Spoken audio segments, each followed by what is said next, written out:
Hello everyone, welcome to GATE Academy Plus. मैं हूं वेणुगोपाल शर्मा और मैं आपको पढ़ा रहा हूं स्ट्रेंथ ऑफ मटेरियल्स। तो प्रीवियसली हम लोगों ने स्ट्रेंथ ऑफ मटेरियल में जो बेंडिंग इक्वेशन है वो पढ़ लिया है, फ्लेक्सर फॉर्मूला हम लोगों ने पढ़ लिया है। मैंने आपको बता दिया है कि किस तरह से हम लोग ऐसी जगहों पर जहां पर शेयर फोर्स जीरो नहीं है, ठीक है, उस जगह पर कैसे हम लोग फ्लेक्सर फॉर्मूला का इस्तेमाल करते हैं, स्टेट ऑफ स्ट्रेस कैसे हम लोग यहाँ पर जज करते हैं, वो सभी चीजें हम लोगों ने प्रीवियसली देख ली है। नाउ आज हम लोग डिस्कस करेंगे ट्रांसफर शियर स्ट्रेस के टॉपिक को, ठीक है, और उसके बाद हम लोग जो फ्लेक्सर फॉर्मूला पे बेस्ड जो कुछ न्यूमेरिकल प्रॉब्लम है, दैट इज जो बेंडिंग ऑफ बीम के कोर टॉपिक्स हैं उसके क्वेश्चंस करेंगे, प्लस साथ ही साथ हम लोग ट्रांसफर शियर स्ट्रेस के कुछ न्यूमेरिकल प्रॉब्लम भी करेंगे इन अवर नेक्स्ट वीडियो। तो आज स्टार्ट करना है हम लोगों को transfer shear stress. So let's start the video. तो ट्रांसफर शियर स्ट्रेस का मतलब क्या होता है, सबसे पहले इसको समझना है, ठीक है। देखिए, जैसे आप लोग जानते हैं कि अगर आपके पास कोई भी बीम हो तो बीम का वो एक्सिस जिसके अबाउट जो बीम है वो लॉन्गेस्ट होती है, that is known as the longitudinal axis. So as you can see इस डायमेंशन में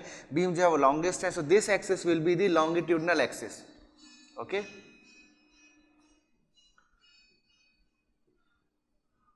ओके, सो लॉन्गिट्यूडनल एक्सिस के परपेंडिकुलर जो एक्सेस होते हैं ये क्या आपके, ये आपके ट्रांसवर्स एक्सेस है। दिस आर ट्रांसवर्स एक्सेस या lateral axes. Okay, this is also a transverse axes. Okay, now अगर आप देखो इस लॉन्गिट्यूडनल एक्सिस और इस ट्रांसवर्स एक्सिस के बीच में आप लोग एक प्लेन ड्रॉ कर सकते हो। इन दोनों ट्रांसवर्स एक्सिस के बीच में आप एक प्लेन ड्रॉ कर सकते हो, ठीक है। अब क्या है, अगर इस ट्रांसवर्स एक्सिस के अलोंग अगर लोग इसको कट करते हैं, यानी कि इस प्लेन में अगर हम लोग इसको कट करते हैं तो we will be getting the cross section, ठीक है। इसका क्रॉस सेक्शन हम लोगों को मिलेगा। लेट अस से इसका मैं कोई क्रॉस सेक्शन ड्रॉ कर रहा हूँ, इस तरह से रेक्टेंगुलर क्रॉस सेक्शन में ले लेता हूँ, ठीक है। तो अब क्या होगा, इस प्लेन में, इस क्रॉस सेक्शनल प्लेन में मुझे देखना है कि शियर स्ट्रेसेस की वैल्यू कितनी है, ठीक है। So this is the transverse plane. तो ये ट्रांसवर्स प्लेन जो है इसमें जो शियर स्ट्रेसेस हैं they are known as the transverse shear stresses. तो बेसिकली ये कौन सा प्लेन है, ये क्रॉस सेक्शन प्लेन है आप लोगों का। Okay, this is the cross section plane. Okay, so दोनों ट्रांसवर्स एक्सिस को हम लोग मिला देते हैं तो क्या बन जाता है, क्रॉस सेक्शन प्लेन हम लोगों को मिल जाता है। तो क्रॉस सेक्शन प्लेन में जो शियर स्ट्रेसेस एक्ट कर रहे हैं उनकी हमको कैलकुलेशन करनी है। ओके, अब ये शियर स्ट्रेसेस आते क्या है, मैकेनिज्म क्या है, उसको हम लोग डिटेल में समझते हैं सबसे पहले, उसके बाद हम लोग पूरा जो डेरिवेशन वाला पार्ट है उस पर प्रोसीड करेंगे, ठीक है। अब देखिए क्या हो रहा है, आप सिंपल सा कोई भी एक एग्जाम्पल देख सकते हो, आप डेली लाइफ में इसको प्रैक्टिस करके भी देख सकते हो। सपोज आप आपने क्या किया, आपने किसी भी बीम को, ठीक है, इस तरह से एक सिंपली सपोर्ट किया, इसके ऊपर आप एक दूसरा बीम रख दीजिए इस तरह से। आपने ऐसा कई बार शायद देखा भी होगा, ठीक है, ऐसा करके, ठीक है। आप दो ऑब्जेक्ट्स को एक दूसरे के ऊपर रख दीजिए इस तरह से। अब इसमें लोड लगाइए तो आपको देखने को मिलेगा जब ये बैंड होगा तो ये कुछ इस तरीके का फिनोमिना देगा, जैसे जो मैं डायग्राम के थ्रू रिप्रेजेंट कर रहा हूं, इस तरीके का।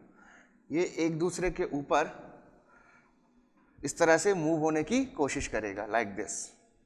ओके, तो यही फिनोमिना किसी भी बेंडिंग प्रॉब्लम में हम लोगों को देखने को मिलता है। जब डिफरेंट लेयर्स एक दूसरे के रिस्पेक्ट में जब बैंड हो रहे होते हैं, जैसे बैंड हो रहे इसमें, ठीक है, तो बेंडिंग के साथ साथ क्या होता है कि जो प्लेन्स है they are trying to move relative to each other. जो कॉन्टेक्टिंग सरफेस होता है दोनों का, वहां पर वो relative to each other move करने की कोशिश करते हैं। और जब रिलेटिव मोशन हो रहा होगा, तो अगर रिलेटिव मोशन हो गया तो उस कंडीशन में क्या होगा, तो उस कंडीशन में डेफिनेटली जो आपका बीम है वो पूरी तरह से क्या हो जाएगा, डिस्टॉर्ट हो जाएगा, ठीक है। अब ऐसा नहीं होना है, यानी कि उसको डिफॉर्म नहीं होना है, डिस्टॉर्ट नहीं होना है, तो क्या करेगा, जो बीम का मटेरियल है वो इस रिलेटिव मोशन को रोकने के लिए, इस कॉन्टेक्टिंग सरफेस पे रिलेटिव मोशन को रोकने के लिए एक रेजिस्टिंग फोर्स प्रोवाइड करेगा। तो यहां पर इस रिलेटिव मोशन को रोकने के लिए ये क्या करेगा, एक रेजिस्टिंग फोर्स प्रोवाइड करेगा। अब इस रेजिस्टिंग फोर्स को आप कैसे समझ सकते हो, उसको समझ सकते हो ऐसे कि सपोज अभी तो ये दोनों फ्रीली एक दूसरे के ऊपर रखे थे, अगर मैं इन दोनों को परमानेंटली ज्वाइन कर दूं, वेल्ड कर दूं, या एक दूसरे इन लोगों को मैं किसी ग्लू के थ्रू अगर चिपका दूं, तो उस कंडीशन में जब आप ये बैंड होंगे तो एक साथ इस तरह से कुछ बैंड होंगे। ओके, और ये जो जॉइंट है, ये जो जॉइंट है, इस जॉइंट पे जो भी मैंने ज्वाइनिंग मटेरियल यूज किया है, आइदर ग्लू यूज किया है या फिर वेल्ड यूज किया है, वो जो वेल्ड है या वो जो गोंद है, ग्लू जो है, वो इस रिलेटिव मोशन को रोकने की कोशिश कर, यानी कि डेफिनेटली फोर्स सेटअप कर रही है in order to resist this relative motion. और इस रेजिस्टिंग फोर्स जो इस रिलेटिव मोशन को रोक रहा है, उसी कारण इस कॉन्टैक्ट प्लेन पे क्या क्रिएट हुआ, हॉरिजॉन्टल शियर स्ट्रेस यहां पर इंड्यूस हुआ, हॉरिजॉन्टल शियर स्ट्रेस यहां पर प्रोड्यूस होगा। समझ आया? बहुत आसान है। क्या किया हमने लोड लगाया, लोड हुआ तो बेंडिंग हुआ, बेंडिंग हुई तो जो प्लेन्स है they are trying to move relative to each other in a horizontal plane like this. ठीक है, तो अगर हम लोग क्या चाहेंगे कि अगर मोशन ना हो, इन लोगों की रिलेटिव मोशन ना हो, डिस्टॉर्शन ना हो किसी भी इस बीम का, तो उस कंडीशन में बीम को क्या करना पड़ेगा, इस रिलेटिव मोशन को रेजिस्ट करना पड़ेगा। इस मोशन को रेजिस्ट करने के लिए वो एक रेजिस्टिंग फोर्स सेटअप करेगी in horizontal direction like this.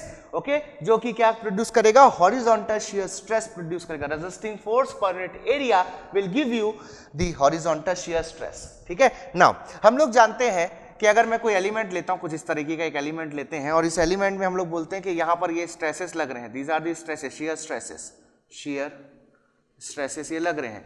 तो क्या होता है, ये देखने को मिलता है साफ साफ कि ये जो शियर स्ट्रेसेस हैं, अगर सिर्फ इतने ही लग रहे तो इनके कारण कोई एक फोर्स भी लग रहा होगा। ठीक है, यहाँ पर शियर स्ट्रेस है तो डेफिनेटली शियर फोर्स भी होगा। तो ये जो फोर्स है वो इस एलिमेंट के सेंटर के अबाउट इसको रोटेट कर देंगे। So there will be no longer static equilibrium. ठीक है, तो स्टैटिक इक्विलिब्रियम अगर चाहिए तो हमको इस शियर स्ट्रेस को बैलेंस करने के लिए काउंटर शियर स्ट्रेस लगाना पड़ेगा, इस तरीके का, जो इसको काउंटर करेगा और मेंटेन रखेगा स्टैटिक इक्विलिब्रियम को। And this is known as complementary shear stress, complementary shear stress. Okay, अब इसको पूरी कहानी को एक साथ समझिए। हो ये रहा है कि स्ट्रेस आपका हॉरिजॉन्टल डायरेक्शन में आ रहा है। अब हम जानते हैं स्ट्रेस कैसा है, स्ट्रेस किस तरीके का फिनोमिना, स्ट्रेस इंटरनल लेवल का फिनोमिना है।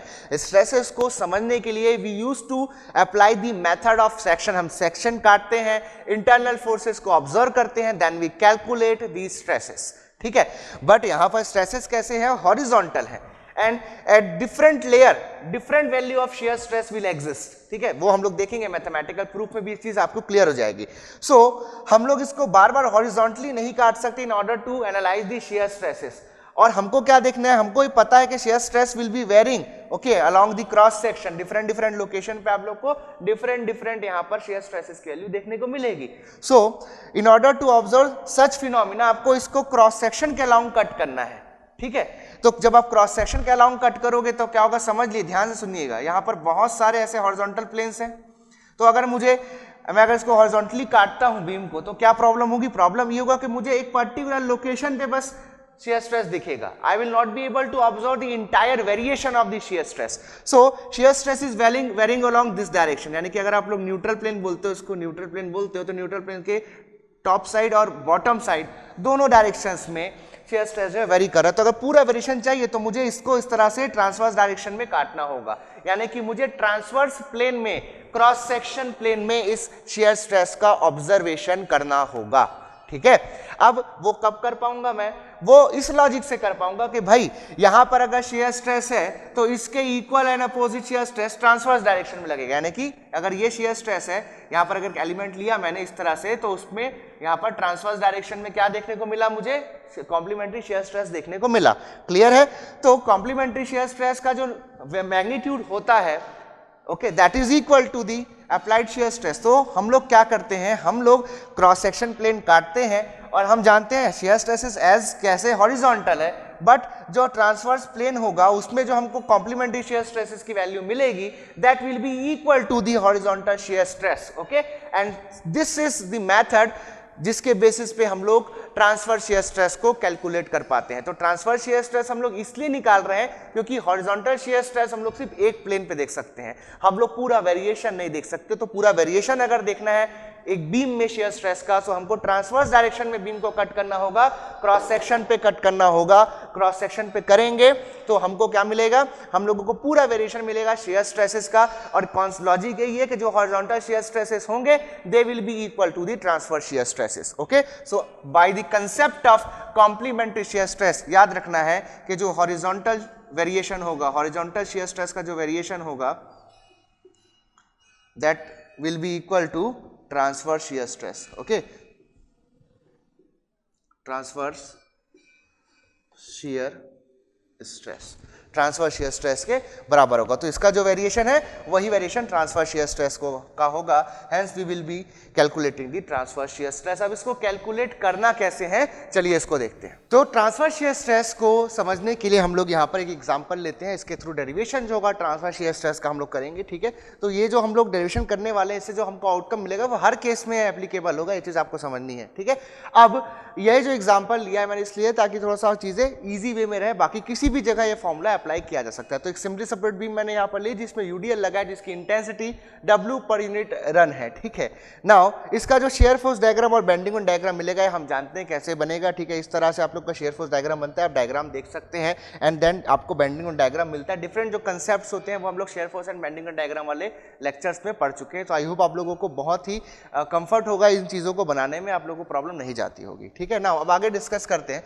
तो हम जानते हैं बेंडिंग में हम लोग देख चुके हैं, जब लोड लगेगा इसमें तो हम जानते हैं सैगिंग होगी। सैगिंग होगा तो जो न्यूट्रल प्लेन के ऊपर वाले प्लेन्स हैं वो सभी कंप्रेशन में होंगे और जो नीचे वाले हैं वो टेंशन में होंगे। अगर हॉगिंग का केस होता तो जस्ट इसका अपोजिट सिचुएशन आप लोग को यहाँ पर देखने को मिलता। क्लियर। नाउ इस कंडीशन में क्रॉस सेक्शन में आप लोग यहाँ पर जो बेंडिंग स्ट्रेसेस का डिस्ट्रीब्यूशन है वो ड्रॉ कर सकते हो, ठीक है। बेंडिंग स्ट्रेसेस का डिस्ट्रीब्यूशन ड्रॉ कर सकते हो। ऊपर जो है वो आपका कंप्रेसिव है, so this is compressive bending stress, और नीचे जो है वो आपका टेंसाइल बेंडिंग स्ट्रेस आप लोग को देखने को मिलेगा। This will be the distribution of the bending stress sigma b का along the y direction, okay. तो this is y equal to 0, this is y equal to h/2, okay, this is y equal to minus h/2 you can say, okay. Now इस situation में आप देख सकते हैं ये हो गया आपका टेंसाइल बेंडिंग स्ट्रेस, ये हो गया आपका कंप्रेसिव, ठीक है। तो ये पूरा वेरिएशन आप लोग को बेंडिंग स्ट्रेसेस का देखने को मिलता है जब भी आप लोगों को बेंडिंग, जब आप कोई भी बेंडिंग का प्रॉब्लम एनालाइज करते हो, ठीक है। अब देखिए कि शियर स्ट्रेस जो है वो कैसे आएगा। हमने बताया शियर स्ट्रेस आप लोग का हॉरिजॉन्टल डायरेक्शन में आ रहा है और उसको एनालाइज करने के लिए हम लोग पूरा उसका एक पिक्चर ड्रॉ करने के लिए हम लोग क्रॉस सेक्शन में सेक्शन काट रहे हैं, क्रॉस सेक्शनल प्लेन में हम लोग उसको एनालाइज कर रहे हैं, ठीक है। अब हॉरिजॉन्टल प्लेन में शियर स्ट्रेस आ कैसे रहा है इसको आपको समझना है, ठीक है। तो यहाँ पर कोई एलिमेंटल में प्लेन ले लेता हूँ लाइक दिस। यहाँ पर कोई प्लेन ले लिया मैंने eight a distance of y, ठीक है।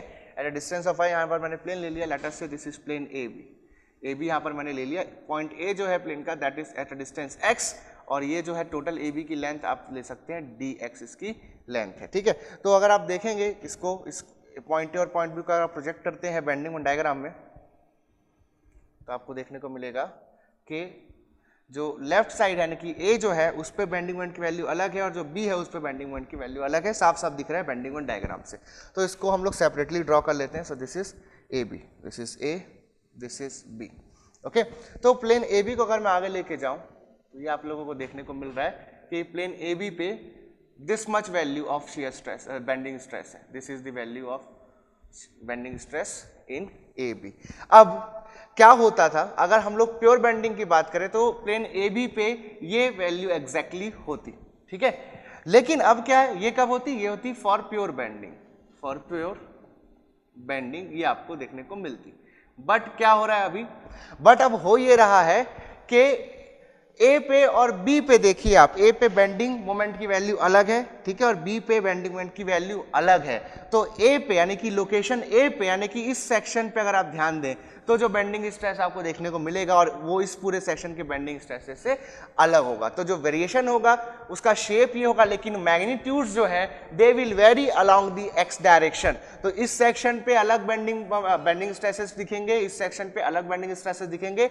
डायग्राम आइडेंटिकल होगा, वैसा ही डायग्राम बनेगा, लेकिन मैग्नीट्यूड्स जो होंगे वो डिफरेंट होते चले जाएंगे, ठीक है। This is very simple. Now अब क्या हो रहा है, तो इसको हम लोग ड्रॉ करते हैं यहाँ पर, यानी कि y लोकेशन पे ये रह गया आपका न्यूट्रल प्लेन। तो ये y लोकेशन पे अगर हम लोग देखें तो यहाँ पर प्लेन ए पे, सॉरी पॉइंट ए पे, ठीक है, इस एंड पे लेफ्ट एंड पे कितना बेंडिंग स्ट्रेस आएगा ये देखते हैं। तो आप लोग देखेंगे कि इस तरफ इस पूरे प्लेन पे जो bending moment let's say that is m, और dx डिस्टेंस का जो ये वाला पूरा पोर्शन आ रहा है, ये वाला पूरा जो राइट वाला पोर्शन आ रहा है, इस पे जो बेंडिंग मोमेंट है let's say that is m plus dm। तो इधर जो बेंडिंग मोमेंट आ गया that is m plus dm, ठीक है।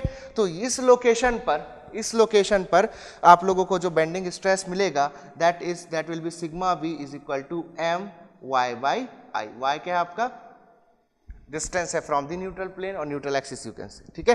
तो ये हो गया आपका इस तरफ का, तो सिग्मा बी 1 और इस किसी लोकेशन पे यहाँ से यानी कि राइट वाले सरफेस पे, ठीक है, वाई डिस्टेंस पे बेंडिंग स्ट्रेस कितना आ रहा है sigma B 2 is equal to M plus D M into Y divided by I. Clear? Now ये है इसका लोकेशन, ठीक है, ए बी का, दिस इज ए बी, ये हो गया आप लोगों का वाई। ना तो ए बी के ऊपर जितना सरफेस है उसको आप कंसिडर कर लीजिए लाइक दिस, इतना जो मटेरियल है ए बी के ऊपर उसको मैं कंसिडर कर लेता हूं, तो ये हो गया पूरा ये, ठीक है। अब इस एलिमेंट को मैं ड्रॉ करता हूं, यहां पर कंप्लीट करता हूं, this is A B C D, okay, A B C D जो डिस्टेंस है this is D X, okay. Now यहां पर इस तरह से बेंडिंग स्ट्रेसेस का वेरिएशन होगा, ठीक है, इस लोकेशन पे हम लोग निकाल चुके हैं, ठीक है। तो y के अलोंग इस एक्सप्रेशन को फॉलो करते हुए लेफ्ट साइड में बेंडिंग स्ट्रेस वेरी होगा। ये वेरिएशन है आप लोगों के लेफ्ट साइड के बेंडिंग स्ट्रेस का, और ये वेरिएशन है आप लोगों के राइट साइड के, यानी कि पॉइंट 20 के साइड के, राइट साइड के प्लेन में जो बेंडिंग स्ट्रेसेस का वेरिएशन है वो इसके अलोंग हो, इसके अकॉर्डिंग होगा, ठीक है। और इसी तरह से इसमें भी आप लोगों को बेंडिंग स्ट्रेस का इस तरह से डिस्ट्रीब्यूशन देखने को मिलेगा। क्लियर? नाउ ये जो पूरा बेंडिंग स्ट्रेस है इसके कारण क्या होगा, इस लोकेशन पे कंप्रेसिव फोर्स क्रिएट होंगे, अलग अलग लोकेशन पे कंप्रेसिव फोर्स क्रिएट होंगे, तो इस पूरे गिवन डिस्टेंस पे जो बेंडिंग मोमेंट के कारण बेंडिंग स्ट्रेस के कारण जो फोर्स क्रिएट होंगे, लेट अस से जो उसकी वैल्यू है दिस इज F1। तो ये जो पूरा ए से लेके सी तक के जो स्ट्रेसेस दिख रहे हैं बेंडिंग स्ट्रेसेस, सभी के कारण टोटल जो फोर्स सेटअप हुआ compressive force that is late us से F1। सिमिलरली बी से लेकर के डी तक जो आपको स्ट्रेसेस दिख रहे हैं, इन सभी स्ट्रेसेस के कारण जो टोटल फोर्स सेटअप हुआ राइट साइड से compressive force that is F2। तो हमको अब F1 और F2 की वैल्यू निकालनी है। तो F1 और F2 की वैल्यू निकालने के लिए क्या कर सकते हैं, देखिए भाई, F1 यानी कि जो टोटल इस तरफ लेफ्ट साइड में, इस एलिमेंट के लेफ्ट साइड में जो फोर्स आया और जो राइट साइड में फोर्स आया F2, वो हमको मुझे निकालना है। तो मैं क्या कर लेता हूँ, एक एलिमेंटल पोर्शन इसमें, इस एलिमेंट में एक सब एलिमेंट ले लेता हूँ, ठीक है। तो ये जो एलिमेंट लिया है मैंने ABCD, इसमें एक सब एलिमेंट ले लेता हूँ लाइक दिस, ओके, ऐसा एक सब एलिमेंट इसमें ले लेता हूँ, ठीक है। ये जो सब एलिमेंट है, एलिमेंट के अंदर जो एक और एलिमेंट मैंने लिया है, इसकी जो हाइट है late us say this is dy। तो इसमें इस तरह से इसके नॉर्मल डायरेक्शन में क्या लग रहा होगा, फोर्स लग रहा होगा। तो एलिमेंट में जो फोर्स लगा, ठीक है, वो लेट अस से दैट इज dF1। तो ये लेफ्ट साइड में जो ये एलिमेंट यहाँ पर मैंने लिया है, बेसिकली डायग्राम को तो अगर आप देखें तो यहाँ पर मैंने एलिमेंट कंसिडर किया है, ओके, यहाँ पर मैंने एलिमेंट लिया इस तरह से, ठीक है, इस वाले प्लेन पे एलिमेंट लिया है मैंने,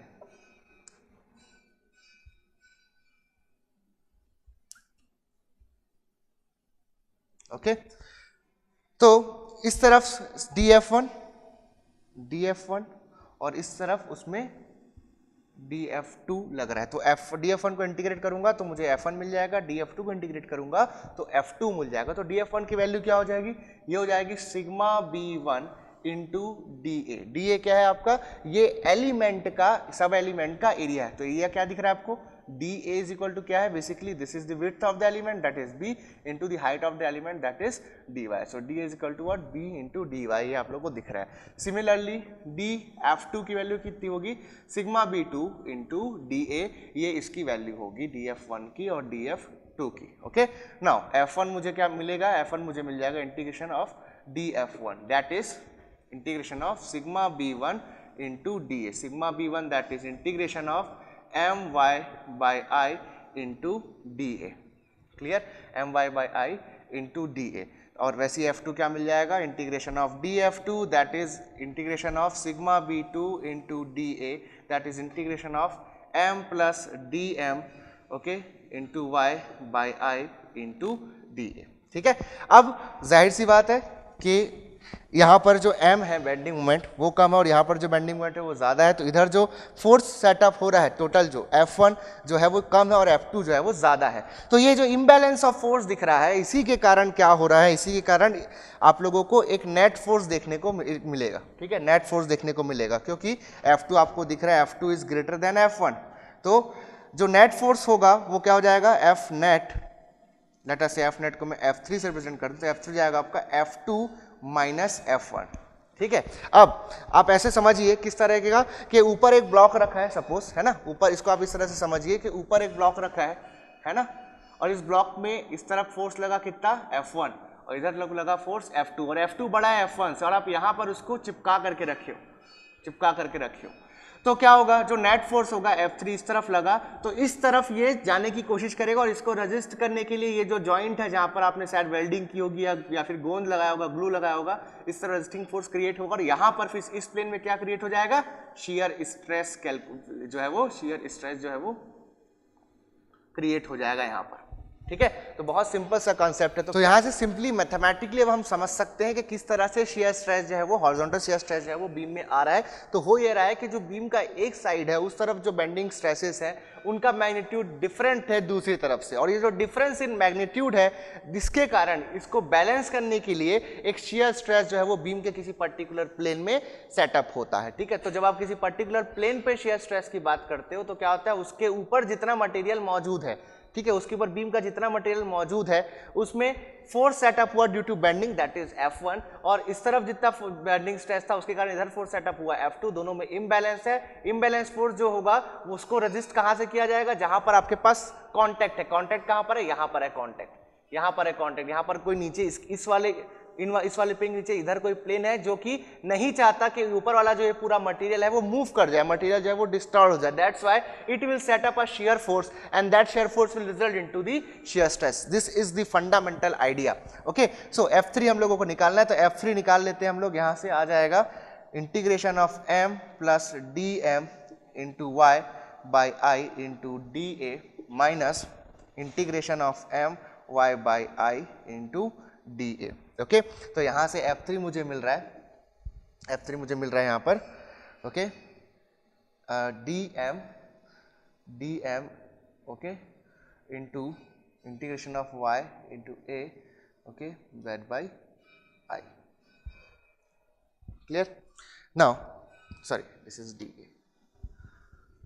तो हम लोग शियर स्ट्रेस निकाल सकते हैं, शियर स्ट्रेस।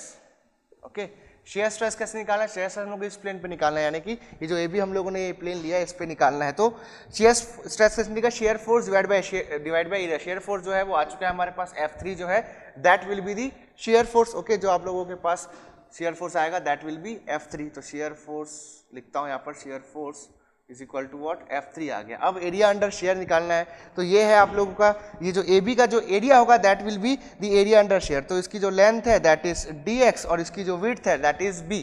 तो जो एरिया अंडर शेयर है, area under share that is what, b into dx। तो शेयर स्ट्रेस आ जाएगा F3 divided by b into dx। तो F3 की वैल्यू है dm by i into integration of y into dA divided by b dx। Okay, तो यहाँ से share stress को लिख सकता हूँ मैं dm by dx into integration of y into dA divided by i। Okay, ये लिख सकता हूँ। अब इसको हम लोग कुछ चीज़ों को अच्छे से ध्यान देते हैं। Now integration of y dA क्या होता है हम जानते हैं, इंटीग्रेशन ऑफ y dA है जो है, integration of y into dA that is the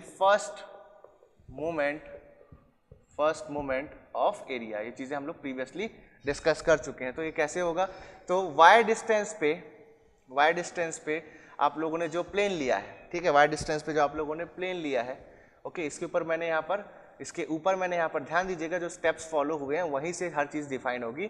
तो इसके ऊपर मैंने क्या लिया, इसके ऊपर मैंने dy डिस्टेंस का मटेरियल लिया, ठीक है, dy थिकनेस का मटेरियल लिया या dy हाइट का मटेरियल लिया कह सकते हैं, और इसका जो एरिया है that is dA।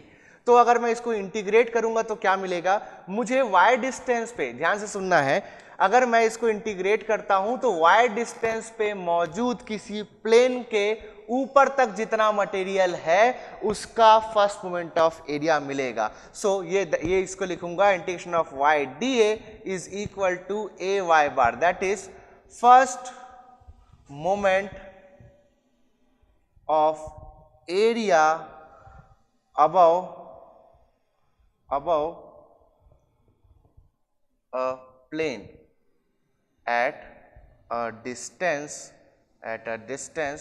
y from neutral axis। ठीक है, यानी कि y डिस्टेंस पे मौजूद किसी प्लेन के ऊपर जितना एरिया आ रहा है, ऊपर मतलब इसके बाद जहां तक जा सकते हैं, जैसे यहां से y से मैं टॉप तक जा सकता हूं, तो इस लोकेशन पे अगर मुझे शेयर स्ट्रेस निकालना होगा तो मुझे क्या चाहिए होगा, फर्स्ट मोमेंट ऑफ एरिया चाहिए होगा। तो मैं इस प्लेन के ऊपर जितना मटेरियल मौजूद है उसका पूरा एरिया लूंगा, उसका, ठीक है, उसका पूरा एरिया लूंगा और उसका मैं क्या किससे मल्टीप्लाई कर दूंगा, उसका मल्टीप्लाई कर दूंगा मैं y बार से। व्हाट इज y बार, ये जो प्लेन के ऊपर जितना एरिया है उसका जो सेंट्रॉइड है दैट इज y बार, तो मुझे मिल जाएगा first moment of area about this plane. Okay, so A Y bar is what, first moment of area about the plane at a distance y from neutral axis. जिस location की आप बात कर रहे हो, y लोकेशन पे आप लोग कैलकुलेशन करने वाले हो, ठीक है, तो y लोकेशन पे मौजूद प्लेन के ऊपर जितना एरिया है उसका ये फर्स्ट मोमेंट है, ठीक है। फर्स्ट मोमेंट ऑफ एरिया आप कैसे निकालोगे, आपके लिए बहुत सिंपल है, करना क्या स्टेप्स मैं आपको यहीं पर बता देता हूं।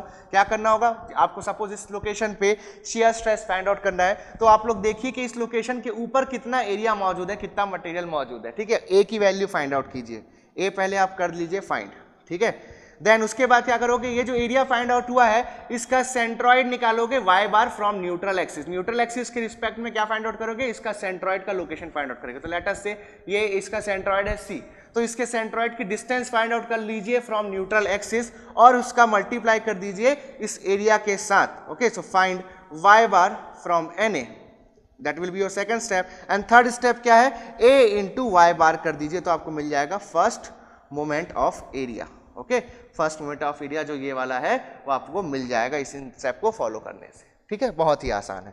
तो अब इसको लिख सकता हूं tau is equal to dm by dx into a y bar divided by i into one thing is missing, this is b was missing, so i into b।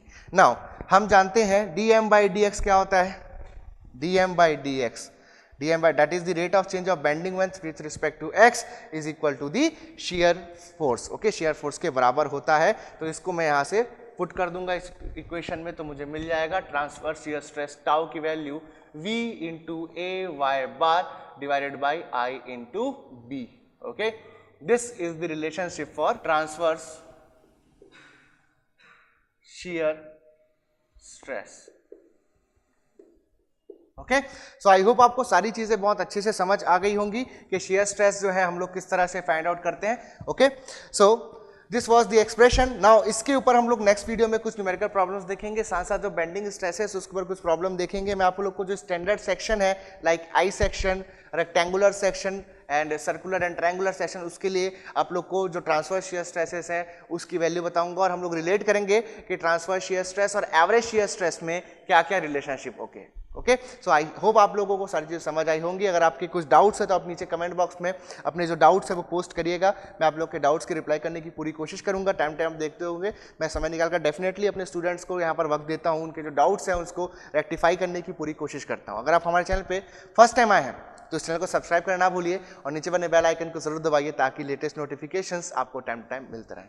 Okay, मेरे और मेरे गेट अकेडमी प्लस टीम की तरफ से आप सभी को thank you.